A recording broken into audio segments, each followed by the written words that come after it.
KJ, we spoke to you before Christmas, but now back into it. How are you feeling about this year? Yeah, definitely. Had a bit of a chat there before Christmas, but good break. The boys had a good couple of weeks off, and then the boys are firing and raring to go for this season coming up. You've obviously been here through the whole time. Have you noticed it go up a couple of levels since the Christmas break? Oh, definitely. The intensity is just built from day dot.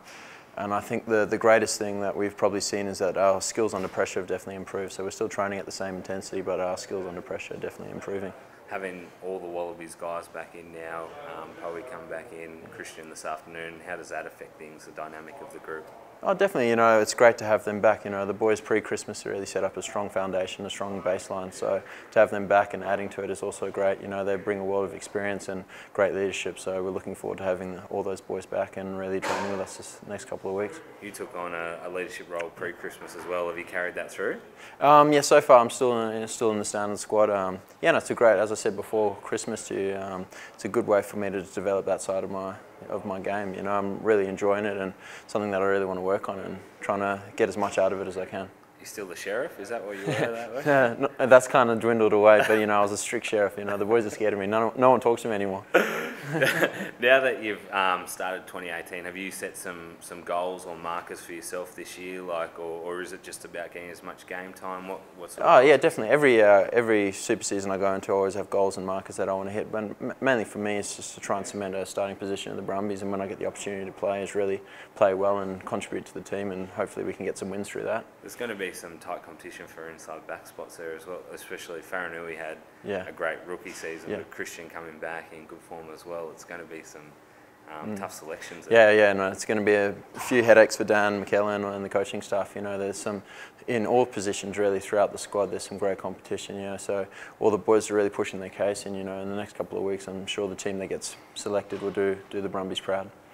How have you gone reuniting with all the Western Force boys that have come across? Yeah, it's been good. It's been good. I played with a couple of them when I was at school as well, so it's good to have them on board, and I think they've seen a bit of a difference in the way the Brumbies train, and I think they've all settled in really well and really enjoying the Brumbies lifestyle.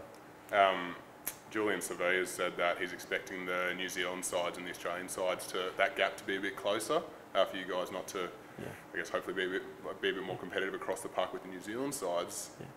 Do you guys expect that, and do you put that down to, I guess, that distribution of the Western Force players into the other states? Yeah, I think squads will definitely be stronger this year. Obviously, there's more of a condensed squad, and there's going to be more people, more players fighting for good spots. It's definitely going to lift the standard of the Australian sides, and I think time will tell really. But hopefully that does come to fruition, and we start giving those Kiwis a run for their money as well. Yeah, and I guess if it does come down to, as I said, the Western Force guys being split amongst the four other sides. Yeah.